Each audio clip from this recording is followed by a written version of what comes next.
Assalamualaikum warahmatullahi wabarakatuh. Alhamdulillah, hari ini kita di Bandara Soekarno-Hatta Cengkareng ya. Alhamdulillah sejak hari Senin tanggal 13 sampai kemarin diadakan shooting, ada kegiatan di Cikampek, kemudian di Jakarta dan Depok. Ya, jadi kita ada kegiatan pendampingan dapat kerja perusahaan supermarket bahan bangunan yang selama 2 hari di Cikampek. Kemudian kita juga ada kegiatan kick off pendampingan manajemen Wiko Transform Incubation Premium di Jakarta, perusahaan retail outlet kuliner. Kemudian setelahnya juga ada kegiatan in-house training Muslim Leadership Mindset di Depok, perusahaan industri teknologi ya, information technology. Ya, jadi alhamdulillah Allah mudahkan kita sudah menyelesaikan dan sekarang saya mau kembali ke Malang ya. Ini dari Bandara Soekarno-Hatta. Nah, hari ini kita pengen sharing mengenai permasalahan yang biasanya banyak terjadi di perusahaan skala menengah yang yang yang berpindah ya, yang mau berpindah kuadran menjadi perusahaan besar. Jadi klien-klien kami rata-rata memang skala menengah dan ada juga yang sudah di atas skala menengah tapi masih di tahap awal ya, di fase awal menjadi perusahaan besar. Jadi permasalahannya yang paling sering adalah membangun tim strategis atau tim middle management. Jadi di saat kita sudah beroperasi skala menengah menuju skala besar, nah ini biasanya sudah mulai kerepotan nih yang foundernya yang juga business owner dan CEO-nya yang udah mulai kerepotan. Nah, mulai menata sistem ya karena kalau nggak dengan sistem SOP peraturan perusahaan tentunya eh, sangat-sangat memberatkan ya. Jadi kalau sistem ini belum terbangun, kemudian tim strategis belum terbangun, ciri-cirinya adalah sporadis ya, dalam menyelesaikan masalahnya. Nah, sehingga menyelesaikan masalah itu kalau sudah ada terjadi masalahnya. Nah, dan meskipun sudah diselesaikan, jika tidak menggunakan sistem penyelesaiannya dan tidak memiliki manajemen atau tim strategis, biasanya masalahnya akan terulang. Yang saat terulang juga akhirnya sporadis lagi. Ya, seperti kebakaran jenggot lah istilahnya gitu ya. Jadi itu rata-rata permasalahan dari perusahaan Nusa Muslim yang skalanya mulai menuju perusahaan skala besar. Nah, jadi semua perusahaan itu mengalami transisi ya. Begitu pula di Jakarta South ini. Nah, jadi ada fase-fasenya. Biasanya per 5 tahun. Ya, atau berdasarkan omset ya, bisa. Jadi kalau perusahaan mikro menuju perusahaan kecil, ini ada masa transisinya. Bagaimana biar mudah?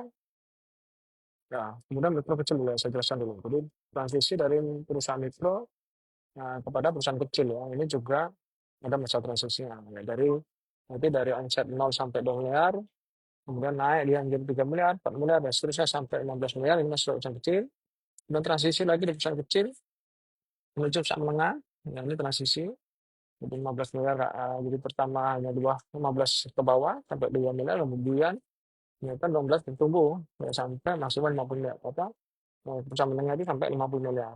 Nah, di masa-masa transisi ini, mau dari mikro ke kecil, dari yang biasanya di bawah 2 miliar, di atas 2 miliar, nah, yang kecil ke menengah, biasanya di bawah 16 miliar, menjadi di atas 15 miliar, dan dari menengah ke besar, yang biasanya di bawah 50 menjadi di atas 50 miliar, ini tentunya ada eh, masa-masa penuh tantangannya, ya, gitu ya. Nah, karena begini misalnya start gitu ya. Jadi ada harus yang dilakukan berbeda yang belum pernah dilakukan sama sekali. Nah, ini yang akhirnya membuat kita tidak mau kadang tidak memahami caranya gitu ya. Nah, jadi ada hal-hal yang harus dilakukan dengan cara berbeda karena di masa transisi. Nah, kalau masih waktu mikro, nah, kita hanya punya tim 2 3 orang, 5 orang, 10 orang, ya itu sudah biasa. Kemudian pada saat waktu masih perusahaan naik kelas kecil, ya, skala kecil sudah mulai bertambah menjadi 30 orang, sudah mulai ada supervisor, nah ini sudah mulai transisi. Sehingga kalau nggak biasa mengelola supervisor, maka juga akan penyelesaian masalahnya bersifat sporadis. Ya, tentunya kalau tanpa pencegahan, ya mitigasi risiko dan penyelesaian sound system tadi, risikonya adalah kita kecapean ya. Jadi ada masalah baru diselesaikan. Nah, ada ya, kemudian pada saat masalah terulang, ya kita bingung lagi. Apa sih? Itu ciri-cirinya kita belum punya perilaku yang berubah. Nah, maka yang perlu dilakukan adalah membangun tim strategis dan membangun sistem. Ya, membangun dan mengembangkan tim strategis, middle management, dan membangun sistem. Nah, ini kendala banyak dari perusahaan juga yang terutama yang skala menengah ya. Yang sudah karyawannya di atas 100, 30 ke atas ya. Omsetnya sudah hampir melewati 50 miliar. Ini juga akan membuat bisnis owner atau foundernya atau biasa juga menjadi CEO-nya menjadi kecapean. Dampak yang tidak tidak tentunya kita tidak mau ya. Yang paling kita tidak inginkan adalah tidak tenangnya dalam melakukan ibadah, terutama ibadah waktu ya. Ini sangat ya, suatu hal yang sangat tidak kita inginkan. Contohnya apa? Contohnya saat kita umroh atau haji. Jika kita belum memiliki fundamental perusahaan yang baik, semakin besar perusahaannya, semakin besar omsetnya, dan tidak memiliki fundamental yang baik, punya fundamental perusahaan atau bisnis yang baik, maka kita akan semakin direpotkan. Ya, maka ibadah kita semakin tidak tenang. Ya, jadi pergi umroh yang maunya khusyuk, yang nggak ngurusin lagi perusahaan dunia yang sementara dulu ya, pemilihan sampai mungkin 15 hari. Nah, ternyata masih ada aja urusannya. Ya, bahkan hal-hal yang masih menunggu kita dalam keputusan. Jadi jika tubuhnya harus diangkat dulu. Padahal kita sedang ibadah ya, pikirnya sudah nggak mikirin dulu ya, apalagi waktu terbatas ya. Ya, umrah umrah cuma 16 hari. Haji, bahkan ini haji besar ya, Masya Allah. Hanya kewajiban kita hanya menjual mahar. Padahal kita membangun bisnisnya hampir sepanjang tahun. Nah, ini kan sangat-sangat kondisi yang sangat-sangat tidak kita inginkan. Nah, jadi merugikan ya. Ini salah satu yang menurut saya kerugian besar. Sehingga tentunya kita semua ya sebagai perusahaan Muslim yang perusahaan yang semakin membesar, apalagi sudah skala menengah menuju skala besar, itu harusnya membangun tim strategis dan membangun dan mengembangkan ya. Kalau membangun itu secara kuantitas, mengembangkan itu secara kualitas. Dan membangun dan mengembangkan sistem. Kalau membangun secara kuantitas, sistemnya ditambahkan, kemudian mengembangkan ya, sistem-sistem yang sudah ada kita improve, gitu ya. Ya, jadi Alhamdulillah ya, saya ulang lagi kita saat ini berada di Bandara Soekarno-Hatta. Kemarin sudah berkegiatan ziarah consulting sejak tanggal 13 sampai hari ini. Kita ada beberapa kegiatan. Yang pertama pendampingan rapat kerja di perusahaan supermarket bahan bangunan selama 2 hari di Cikampek. Kemudian ada kick off meeting pendampingan manajemen program Hippo Transport Inkubasi Premium yang insya Allah selama 1 tahun, ya 12 bulan. Kick off ya di Jakarta, kemudian kita ke Depok, ada undangan in-house training untuk Muslim Leadership Mindset. Nah, jadi bertanya juga sedang bertransisi, sedang membangun team leader yang cukup banyak, kemarin pesannya soal banyak 25, dan itu juga perlu tadi melakukan hal-hal yang belum pernah dilakukan dan mengubah mindset gitu ya, mengubah mindset yang selama ini belum dipunyai. Tadi karena saat kita bertransisi itu ada hal-hal yang perlu kita ubah ya perilaku kita, mindset kita. Bahkan kalau mindset itu sudah disiapkan sejak awal perusahaan berdiri. Nah, jadi pada saat kita memulai bisnis itu harusnya mindsetnya adalah mindset pengusaha muslim terutama. Ya apa? Mindsetnya pengusaha sadar akhirat ya. Jadi mementingkan, mengedepankan syariat sehingga kita sangat-sangat sensitif dengan pelanggaran syariat. eh, Selalu mempertimbangkan dari sisi perspektif syariat. Dan kedua, mindsetnya adalah kita ingin membangun bisnis yang sustain, yang mandiri, yang berkelanjutan, yang nggak merepotkan, ya. Yang berpola perusahaan, ya, yang membangun manajemen profesional, ya. Karena kalau nggak membangun manajemen profesional, ini eh, nantinya berdasarkan Allah mudahkan kita membesar, ini akan merepotkan kita. Ya, jadi hari ini kita sharing mengenai bagaimana langkah-langkah membangun tim strategis atau manajemen ya karena ini banyak permasalahan yang dirasakan oleh terutama pengusaha muslim skala usaha menengah gitu ya. Nah, jadi yang pertama langkahnya adalah perlu mengetahui ya, memahami ya, dan menentukan sebenarnya bisnis kita ini perusahaan kita ini ada di industri bisnis yang mana. Ya, jadi industri bisnis itu ada industri pertambangan, peternakan, pertanian, retail, ya, retail itu ada fashion, kategorinya ada industri bisnis fashion, ya, ada industri retail, industri retail kuliner ya dan seterusnya. Nah, atau kita manufaktur, yang manufaktur atau kita perusahaan jasa IT. Nah, ini kita perlu menentukan dulu langkah pertamanya adalah menentukan kita ini ada di industri mana gitu ya.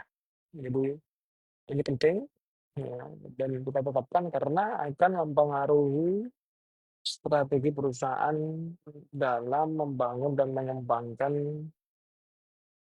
tim manajemen. Ya, jadi kalau retail outlet kuliner ya, itu beda dengan retail outlet fashion. Ya, strategi harusnya berbeda. Ya, secara manajemen profesional, apalagi kita bicara membangun tim strategis untuk manajemen, berarti strategi people development. Ya, itu berbeda ya. Tapi kalau misalkan retail outlet fashion itu perlu misalkan dipunyai eh, orang-orang yang berada di merchandiser atau mengatur display ya dan yang kita ada display kalau ya, di retail outlet kuliner mungkin tidak perlu sampai ada orang khusus merchandiser ya mungkin hanya orang brand ya marketing ya sehingga menata outletnya standar sesuai dengan standarisasi perusahaan gitu ya dan terus mengembangkan supaya memudahkan proses bisnis terus namanya me- mendatangkan konsumen dengan lebih baik gitu ya jadi karena tampilan di retail outlet kuliner ini sangat-sangat penting gitu ya. Jadi beda tentunya struktur organisasi dengan juga manufaktur. Ya, berarti manufaktur dia potensinya produksi nih.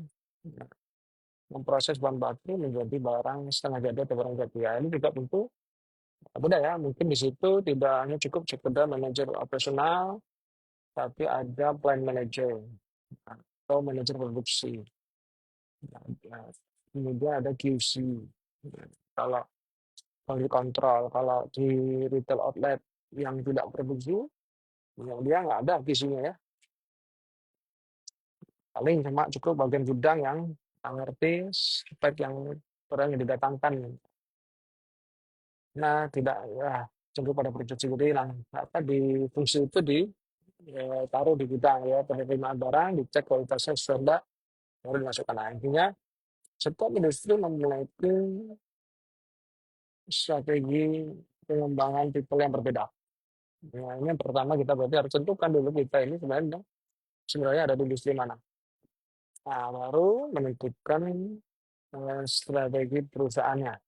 Ya, dan disiapkan sampai minimal misalkan 1 tahun ke depan. Ya, itu minimal ya. Jadi sebagai apa aja yang akan kita ya, hiring, kita rekrut.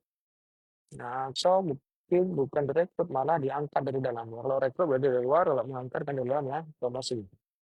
Nah, awalnya juga harus punya perencanaan dulu ya. Jadi strateginya ya. Setelah kita tahu distribusinya itu yang pertama, yang kedua berarti mau nyusun strategi pengembangan tipenya, itu development-nya ya. Minimal 1 tahun.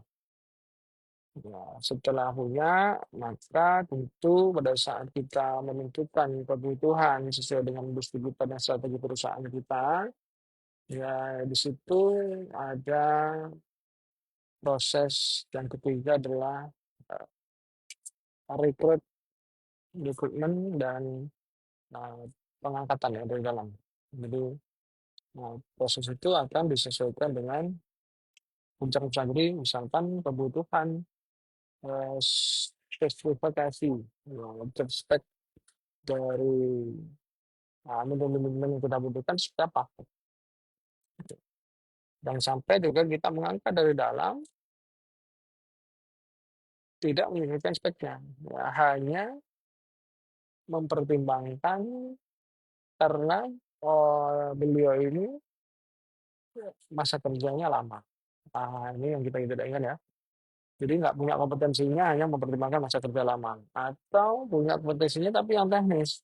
Ya, misalkan di retail outlet, gitu ya. Jadi mengangkat supervisor karena dulunya tim sales atau tim kasir. Nggak ngerti proses outlet dengan detail. Nah, ini kan teknis. Ya, SOP dengan detail. Tapi harusnya pada saat menjadi pemimpin, minimal supervisor ya, supervisor, manager, bahkan mungkin sampai direktur itu mempunyai skill set dan mindset yang berbeda. Yang berbeda. Jadi contohnya perlu leadership skill, leadership mindset. Kemudian perlu adanya managerial skill. Kemudian ada lagi supervisory skill. Nah, ini yang diperlukan. Nah, maka kalau kita mengangkatnya tidak mempertimbangkan hal-hal yang tadi, leadership skill, leadership mindset, managerial skill, apa namanya, supervisory skill itu hanya mempertimbangkan hal-hal teknis, ini tentunya yang kita harapkan bisa menjadi solusi untuk menginstal atau membangun tim manajemen ini kita tidak dapatkan. Memang kecenderungan itu lebih baik yang dari dalam dan berkarir, tapi memang perlu dibekali. Ya, setelah pengangkatan atau bahkan sebelum pengangkatan, dibekali dulu. Ya, keilmuan-keilmuan yang selain teknis. Nah, ini banyak ya kendala dari puncak muslim kelas menengah yang sudah mengharapkan, memahami ya bahwa perlu adanya membangun dan mengembangkan tim manajemen strategik. Nah, tapi ternyata dalam pemilihan leader manajemennya itu berdasarkan hanya pertimbangan lamanya kerja dan penguasaan technical skill. Ya, Nah, ini yang apa, akhirnya tidak efektif. Kita sering sangat kita sangat sering menemukan ya pada saat kita mendampingi perusahaan-perusahaan UKM kecil menengah ini banyak dialami. Nah, makanya tadi dasar kita berpindah kuadran atau lagi sedang bertransisi dari skala mikro kecil ke menengah, menengah ke besar, perlunya menginstal atau membangun dan mengembangkan tim manajemen. Ya, dan perlunya membangun dan mengembangkan sistem. Apa manfaatnya, dampaknya? Ya, yang pertama tentunya kita pengen kita hidup tenang gitu ya. Nggak ingin ngurusin dunia, nggak ingin ngurusin bisnis sosial.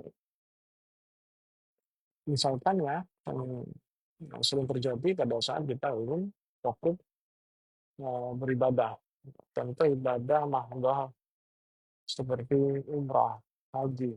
Nah, ini jelas sudah ada biaya yang cukup besar kita keluarkan dan tentunya keinginan kita ingin tenang yang nggak diganggu lagi dengan bisnis kita ternyata nggak bisa. Kenapa? Ya karena tadi middle manajemennya mungkin ada tapi kurang handal atau bahkan nggak punya atau jumlahnya kurang ya banyak yang bolong-bolong ya, dan bisa jadi juga sistemnya kurang kuat. Nah ini akhirnya mau nggak mau kita tetap berperan aktif untuk ya, ikut serta mengelola perusahaan. Nggak bisa tinggal sama sekali. Ada aja yang harus kita putuskan. Ada aja yang masih hal-hal yang mengganggu kita. Ya, pada saat kita umroh, ada aja tim kita yang telepon untuk mengingatkan sesuatu. Nah, ini yang ingin kita pusing, nggak perlu diganggu, akhirnya terganggu. Ini salah satu manfaat yang kita dapatkan, insya Allah, alhamdulillah, pada saat kita membangun tim middle management, mulai dari manager sampai supervisor, ini kita mendapatkan ketenangan. Nah, yang kedua, potensi-potensi peluang pertumbuhan ya, alhamdulillah itu bisa kita raih dengan mudah insya Allah. Dan tidak terlambat ya. Misalkan ada potensi pasar di wilayah tersebut atau di Indonesia ya. Kayak misalkan kuliner lah ya. Kuliner ini kan kalau saya nggak salah ya datanya ratusan triliun nih per tahun. Ya, bahkan mungkin ribuan triliun gitu. Ini kalau kita nggak membangun tim manajemen masalahnya ya, middle manajemen ini peluang-peluang ini tidak bisa kita ambil. Contoh misalkan dari perusahaan retail outlet kuliner seperti Roti O misalnya. Nah, Roti O itu kalau nggak salah punya 200 cabang. Nah, sedangkan kalau kita punya model bisnis yang sama, industri yang sama, sedangkan kita masih 40 cabang, 30 cabang, berarti ada kan peluang-peluang yang belum kita ambil. Ya, ini diperlukan supaya percepatan dan mengambil peluang itu ada middle management. Tentunya karena apa? Karena kita sebagai founder, ya, direktur, atau CEO itu punya keterbatasan, punya peran yang berbeda, punya kelemahan. Tidak semua bisa menguasai sesuatu ilmu itu nggak semua. Jadi punya keterbatasan, punya kelemahan. Nah, punya peran yang berbeda seharusnya sehingga perusahaan ini terus bertumbuh dengan cepat. Betul. Nah, ini manfaat yang kedua. Jadi yang pertama adalah kita bisa beribadah dengan tenang, ya, terutama pada saat umroh dan haji. Dan yang kedua, kita bisa mengambil peluang yang ada dengan segera. Ya, tidak stagnan. Atau bahkan akhirnya mengalami penurunan yang kompetitif. Nah, itu yang pertama langkah-langkahnya harus menentukan industri kita dulu ya, mengetahuinya dan menentukan memutuskan bahwa oh kita ini ada di industri fashion yang mode bisnisnya retail, and so gitu sih. Kita retail outlet, atau mode bisnisnya nggak punya outlet, ya hanya distribusi, misalnya atau hanya jual online, atau mode offline to off. online dan offline dan seterusnya. Nah, ini yang harus ditentukan di awal. Sehingga nanti bisa yang kedua langkahnya adalah membuat strategi perusahaan terutama di hal people development. Nah, termasuk membuat struktur organisasi. Nah, itu karena struktur organisasi manufaktur, pertambangan, perikanan, pertanian, FMCG, retail outlet, supermarket, minimal, ya itu beda ya kan? Beda. Kita tentunya kita akhirnya pada saat kita menciptakan struktur organisasi yang kedua, langkah kedua ini, kita bisa menentukan job role, job desk, job spec untuk kepentingan yang selanjutnya adalah rekrutmen. Ya, langkah selanjutnya adalah rekrutmen. Atau mengangkat dari dalam. Nah, dari dalam ini banyak juga kendala nih. Jadi kendalanya apa? Jika kita hanya mempertimbangkan perihal technical skill. Ya, padahal kalau kita butuh lebih manajemen itu harus ada tambah-tambahan skill yang lain. Nah, bukan hanya karena dia lama, kemudian bukan hanya karena dia menguasai hal teknis, ya seperti misalkan kita mengangkat kasir menjadi kepala toko itu bagus, ya, tapi harus bekali dengan hal-hal yang skill yang lain selain technical skill. Nah, jadi technical skill itu dia sangat menguasai misalkan pengoperasian kasir, proses bisnis di outlet, nah, kalau kita dapat outlet kuliner, nah, itu nggak cukup ya, maka harus ditambahkan misalkan communication skill.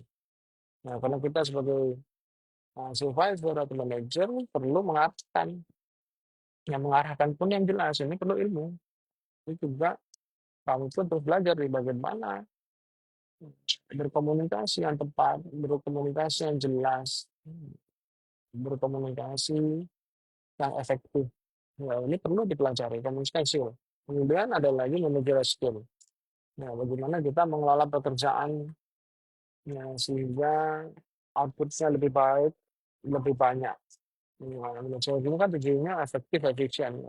Outputnya pekerjaannya dengan resource yang terbatas itu bisa outputnya optimal secara kuantitas dan optimal secara kualitas. Nah, ini perlu skill managerial skill.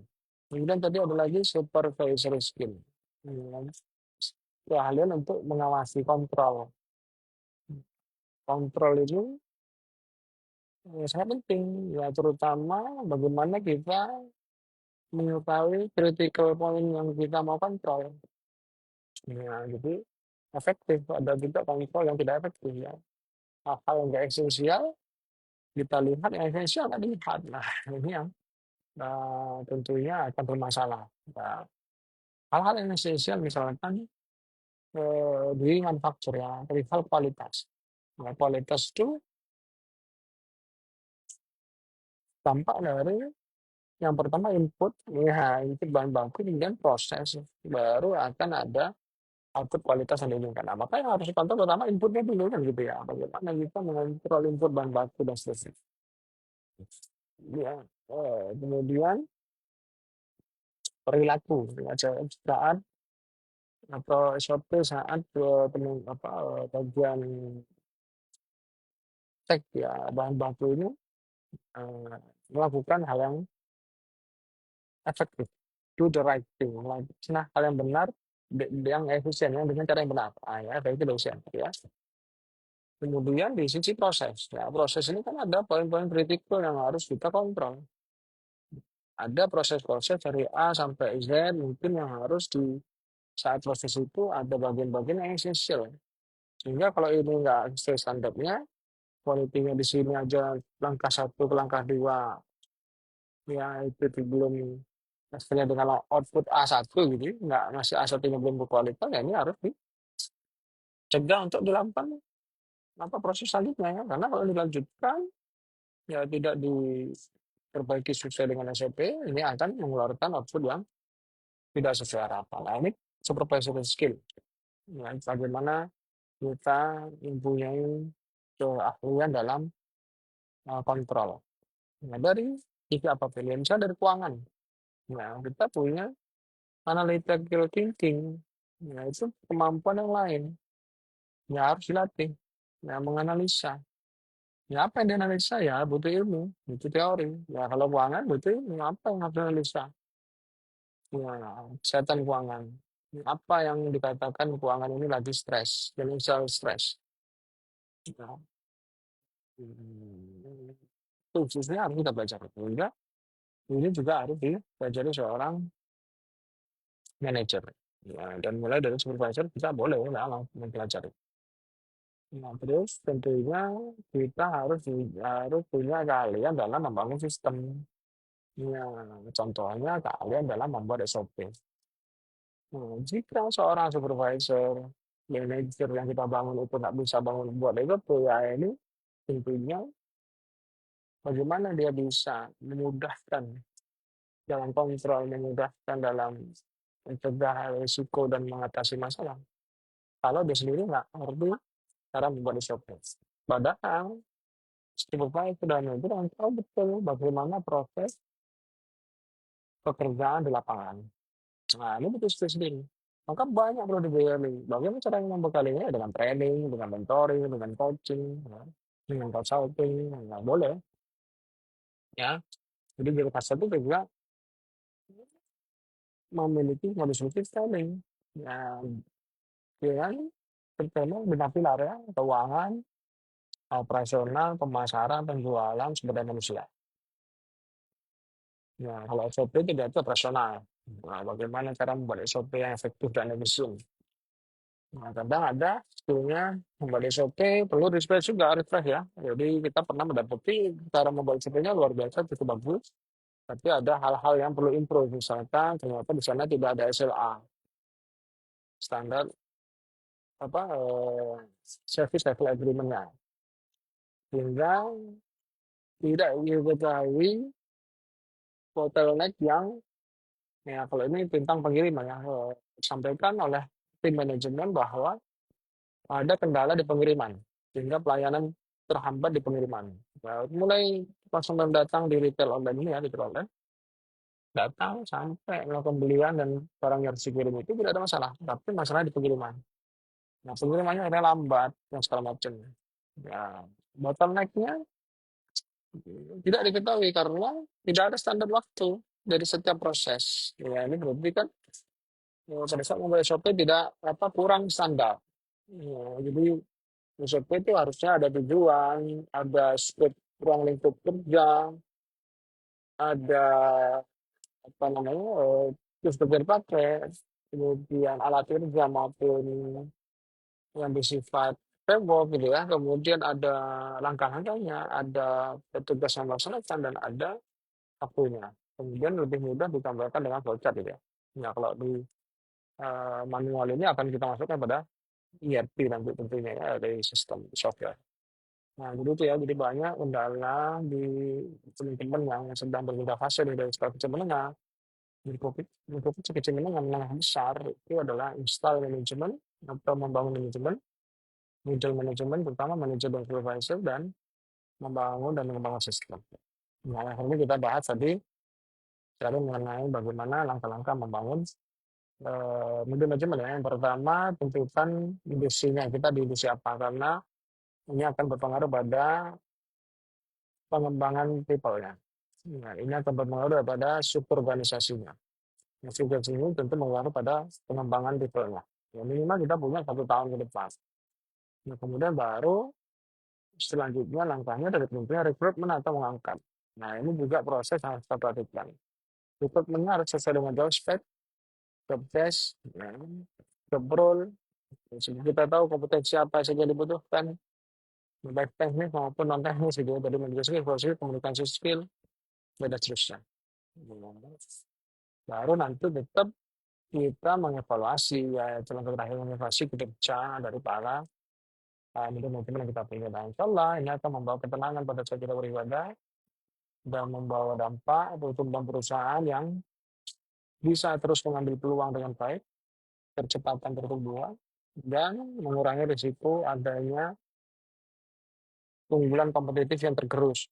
Nah, ini yang ketiga. Kalau kok nggak membangun manajemen, mengembangkan manajemen dan mengembangkan sistem ini tentu ada kompetitif kita yang tergerus juga ada perusahaan-perusahaan yang melakukan perbaikan itu. Nah, ini mau nggak mau bisa akan terpenuhi. Dan banyaknya ya awalnya meningkat karena terlambat membangun manajemen, membangun sistemnya juga lambat. waktunya ada perusahaan spesialis maupun kompetitor yang melakukan perbaikan, maka bangsa pasarnya diambil. Ya, qadarullah wa masyaallah ya, ini dijelasin natulahnya begitu. Nah, itu mungkin itu sharing kali ini. Semoga memudahkan terus ya kita terus memberikan manfaat dari apa yang kita kerjakan sehingga kita juga mendapatkan manfaat tidak hanya di dunia maupun di akhirat. Jadi itu sebenarnya sebelum lanjut stop. Assalamualaikum warahmatullahi wabarakatuh.